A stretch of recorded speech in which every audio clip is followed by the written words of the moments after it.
చేస్తున్నారు. ఇప్పుడు ఇక్కడ నందవ్రజములో ఒక బాలుడు పుట్టాడని తెలుసుకుంది. పూతన అనే ఒక రాక్షసు వచ్చిందండి. ఆవిడ జాగ్రత్తగా ప్రవేశించింది. రాక్షసుగా వస్తే రాణిస్తారా? అందమైనటువంటి మహాలక్ష్మి లాంటి రూపాన్ని ధరించిందండి. ధరించి ఆ నందుడి దగ్గర ఆడుకుని చాలామంది ఆ బిడ్డను చూసి, ఆ దివ్య మంగళ రూపాన్ని చూసి అందరూ కూడా ఆడిపిస్తుండేవారు. ఆ పిల్లని ఎత్తుకునేవారు, పాలు పెట్టేవారు, అనేక రకాలుగా వాళ్ళ ఆనందాన్ని వ్యక్తం చేసేవారు. ఇప్పుడు ఈవిడొచ్చి ఆ బిడ్డను తీసుకొని పాలు పెట్టాలనుకుంది. లోపల తన స్తనములలో విషాన్ని నింపుకొని వచ్చిందన్నమాట. ఆ విషపు పాలు ఈ బిడ్డడికి పెడితే ఈ బిడ్డడు చచ్చిపోతాడు అన్న సంకల్పముతో వచ్చింది. ఆయన ఏదో బిడ్డడిగా ఉండొచ్చు కానీ, నిద్రపోయినట్టుగా నటించవచ్చు కానీ, ఎవరు వచ్చారో, ఏం పెట్టుకొని వచ్చారో, ఏమి చేయాలనుకుంటున్నారో ఆయనకి మొత్తం తెలుసు కదా. ఏమీ తెలియనట్టుగా నటిస్తున్నాడంతే, నిద్రపోతున్నట్టుగా. ఆ బిడ్డని తీసుకుంది. ఆ బిడ్డని తన ఒడిలోకి తీసుకుంది. వేరొకరు దగ్గర ఉంటే ఆ బిడ్డని ఒడిలోకి తీసుకుంది. ఎవరో కొత్త వాళ్ళేమో, మన ప్రాంతం వాళ్ళేమో అనుకున్నారు వాళ్ళు కూడా. కొంతమంది వచ్చి, ఎవరమ్మా నువ్వు, కొత్త వాళ్ళ దగ్గర మా బిడ్డడి పాలు తాగడు, అన్యుల పాలు మా బిడ్డడి స్వీకరించడు అని అంటూ ఉనే లోపే తన స్తన్యాన్ని తీసి ఆ బిడ్డడు నోట్లో పెట్టింది. ఒరే బిడ్డడా, ఎంత అందంగా ఉన్నావురా, నేను కూడా నీ అందాన్ని చూడడానికే వచ్చానురా, దా నా చనుబాలు ఒక్క గుటికడు తాగు ఓ బిడ్డడా అంటూ వర్ణించింది. ఆయన కూడా ఒక్కసారి లేవలేక కళ్ళు తెరిచినట్టుగా నటిస్తూ, పరమాత్ముడు అంటే ఇప్పుడు తల్లులు ఏదైనా పని ఉందనుకోండి, ఏదో గుడికో ఏదో సేవకు వెళ్ళాలనుకోండి, వాడికి పాలు అవసరమా లేదా, వీళ్ళకి అనవసరం, వాడికి ముందు లేపేసి పాలు పెట్టేస్తారన్నమాట. పెట్టేసి వెళ్ళిపోవాలనుకుంటారు ఈ తల్లులు. అలాగా వీడు నిద్రపోతున్నటువంటి వాడిని లేపితే వాడు ఒక్కసారి ఒళ్ళంతా ఇరుసుకొని ఆ కళ్ళంతా లేవలేక కళ్ళు తెరుస్తూ, నోరంతా తెరవలేక తెరిచినట్టుగా నటన చేస్తున్నాడు కృష్ణ పరమాత్ముడు. తెరిచి ఆవిడ స్తన్యాన్ని నోట్లో పెట్టుకున్నాడండి. ఇప్పుడు ఆవిడేముంది, నా పాలు తాగన్నది కదా, ఆవిడకి వినిపించాలి కదా. గుటుక్కుమని 2 గుటకలు ఆవిడకి వినిపించినట్టుగా ఇక్కడ గుటక వేసి వినిపించినట్టుగా తాగాడండి. ఎప్పుడైతే 2 గుటకల పాలు కృష్ణ పరమాత్ముడు తాగాడో, ఆ పాలుతో పాటు ఆవిడ పంచ ప్రాణాలు కూడా, ప్రాణ పాణ వ్యాన ఉదాన సమాన, అన్నమయ ప్రాణమయ మనోమయ విజ్ఞానమయ ఆనందమయ, అన్ని ప్రాణాలని కూడా లోపలికి లాగేస్తున్నాడు. వదిలిపెట్టు అని గగ్గోలు పెడుతూ అటు ఇటు పరిగెడుతుంది. ఆయన ఒకసారి పట్టుకుంటే వదిలిపెడతాడు ఏమిటి? ఈవిడ తిరిగింది. మొత్తం ప్రాణాల మొత్తాన్ని కూడా పాలుతో పాటు కృష్ణ పరమాత్ముడు తాగేశాడండి. తాగేసరికి ఆవిడ అసలు రూపం వచ్చేసింది. చనిపోయినప్పుడు ఎవరికైనా అసలు రూపం వచ్చేస్తుందండి, అంతే. ఆవిడ రాక్షసుగా మారిపోయి అక్కడ పడిపోయిందండి. కొన్ని కిలోమీటర్ల దూరం ఆవిడ దేహం ఉందంట. పెద్ద భయంకరమైన రాక్షసుగా మారిపోయి పడిపోయింది. ఒక్కసారి వీళ్ళందరూ కూడా చూసి, ఎక్కడున్నాడు కృష్ణ పరమాత్ముడిని పరిగెత్తుకుని వెళ్తే ఆవిడ స్తనముల దగ్గర ఉన్నాడు, అంతే.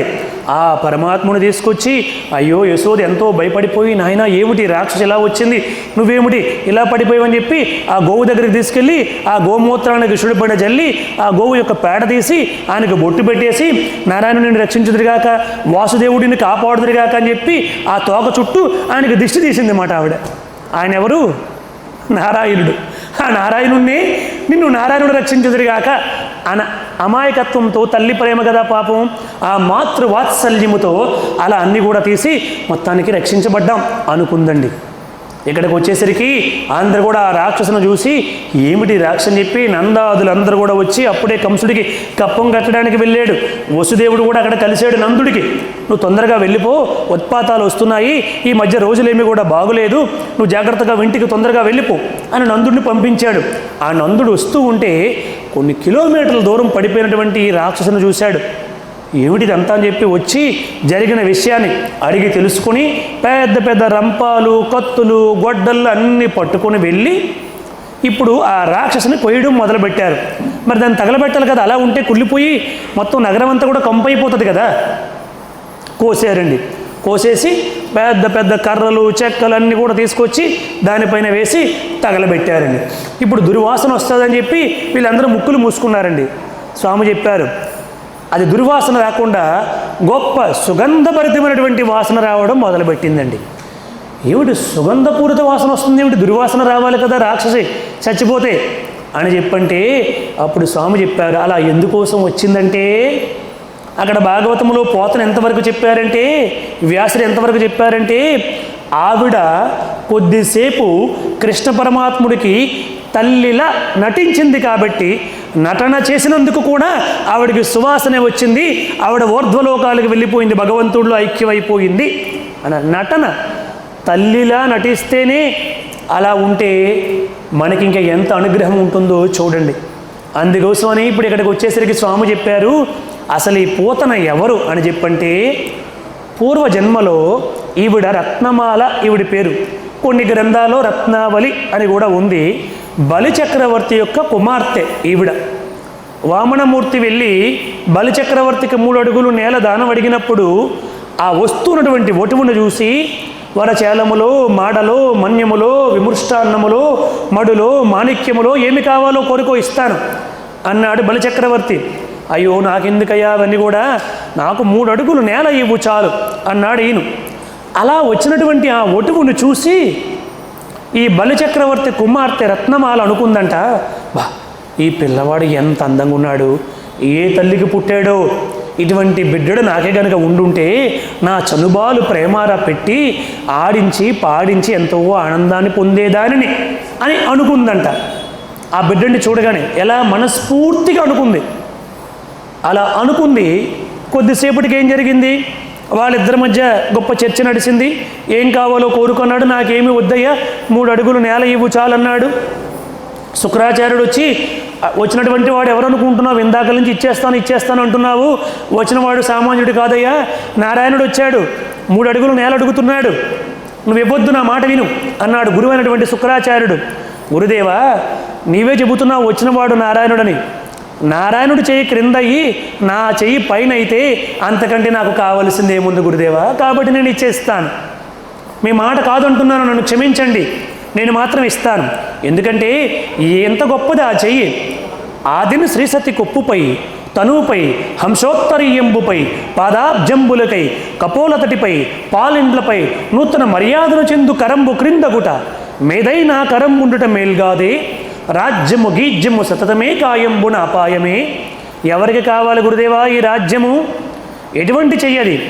ఆదిని శ్రీసతి కొప్పుపై, లక్ష్మీదేవి ఒక్కసారి మన వైపు చూస్తే చాలని ఈ లోకమంతా కూడా అనుకుంటూ ఉంటుంది. అటువంటి లక్ష్మీదేవి యొక్క కొప్పుపై ఈ శిరస్సు ప్రేమార స్పృశించినటువంటి చెయ్యి ఎంత బాగా వర్ణించాడో చూడండి. ఆదిని శ్రీసతి కొప్పుపై, తనువుపై, హంసోత్తరీయంబుపై, పాదాబ్జంబులపై, కపోలతటిపై, పాలిండ్లపై నూతన మర్యాదను చెందు కరంబు క్రిందగుట, మేదైనా కరంబుండుట మేల్గాదే, రాజ్యము గీజ్యము సతతమే కాయంబున అపాయమే. నీవే చెబుతున్నావు లక్ష్మీనాథుడే ఆయన అంటున్నావు. ఆ లక్ష్మీనాథుడే దేహి అని నా దగ్గర వచ్చి చేయి చాపుకున్నాడు. ఆయన భక్తుడి కోసం కావచ్చు, దేనికోసం కావచ్చు నాకు అనవసరం.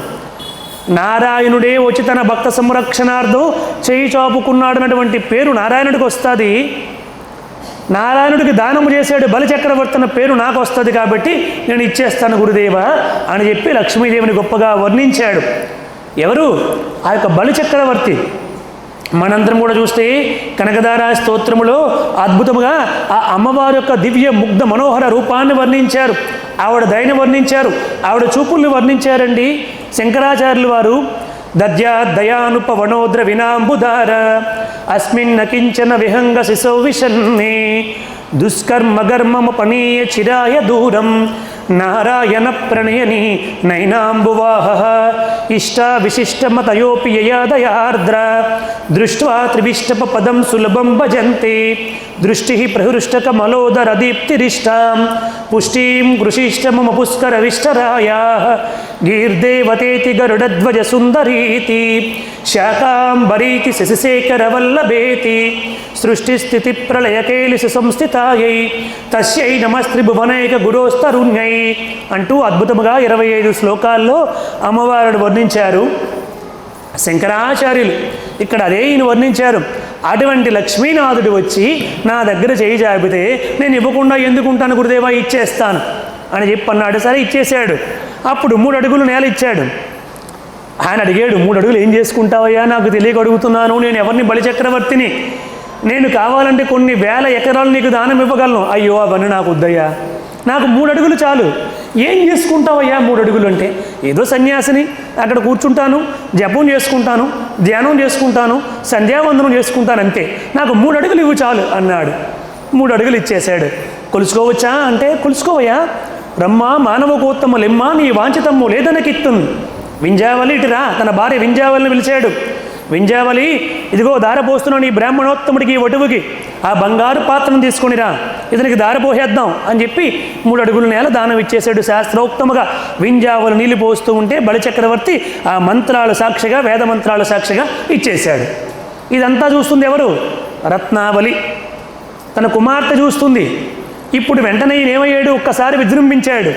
నిన్న చెప్పాం కదా, ఇంతింతై వటడింతై మరియు తానింతై అబో వీధిపై అంతై తోయిది మండలాగ్రమణ కల్లంతై ప్రభారాశిపై అంతై చంద్రునిపై అంతై ధ్రువునిపై అంతై మహర్వాటిపై అంతై సత్య పదోనుగుటి బ్రహ్మాండాంత సంవర్ధి అనుకుంటూ పెరిగిపోయి పెరిగిపోయి పెరిగిపోయి భూమండలం మొత్తాన్ని కూడా ఆక్రమించేసి, ఆకాశాన్ని మొత్తాన్ని కూడా ఆక్రమించేసి 3వ పాదం ఎక్కడ పెట్టమంటావు అడిగాడు.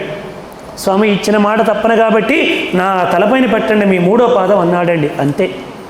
ఆయన తలపైన ఎప్పుడైతే 3వ పాదాన్ని పెట్టాడో చూసినటువంటి కుమార్తె, ఛీ ఈ వచ్చినటువంటి వాడు మాయావా, నా తండ్రిని ఇబ్బంది పెట్టి, నా తండ్రిని ఈ విధముగా ముంచి మాయ చేసి ఈ రాజ్యాన్ని దేవేంద్రుడికి ఇవ్వడానికి వచ్చినటువంటి మాయాగా వచ్చినటువంటి వాడు, నేనే కనుక వీడికి తల్లినై ఉండుంటే విషపు పాలు పెట్టి వీడిని అనేక విధాలుగా ఇబ్బంది పెట్టేదాన్ని అనుకున్నదంట. ముందు ఏమనుకున్నదండి? నేనే తల్లినైతే ప్రేమార పాలు పెట్టి లాలించి పాలించి ఆడుకునేదాన్ని అనుకున్నది. మరి కొద్దిసేపటికి ఏమనుకుంది? నేను విషపు పాలు పెట్టి వీడిని ఇబ్బంది పెట్టేవాడిని అని అనుకుంది. ఆ 2 కోరికలు తీరాలి కాబట్టి ఆవిడే ఇప్పుడు ఇక్కడ ఈ విధముగా వచ్చింది, పూతన అన్నటువంటి రాక్షసిగా వచ్చింది అని చెప్పారు భగవాన్ శ్రీ సత్యసాయి బాబా వారు. చూడండి, ఆవిడ రాక్షసగా వచ్చి ఆ విషపు పాలు పెట్టి ముక్తిని పొందింది. ఎందుకంటే ఆవిడ చనిపోతే ఎవరిని చూసింది? భగవంతుడి యొక్క ముగ్ధ మనోహర రూపాన్ని చూసింది. భగవంతుడిని ఒడిలో పెట్టుకుంది. అది రాక్షస అయితేనేమి ఒడిలో పెట్టుకుంది, స్తన్యం ఇచ్చింది, పాలు త్రాగమంది.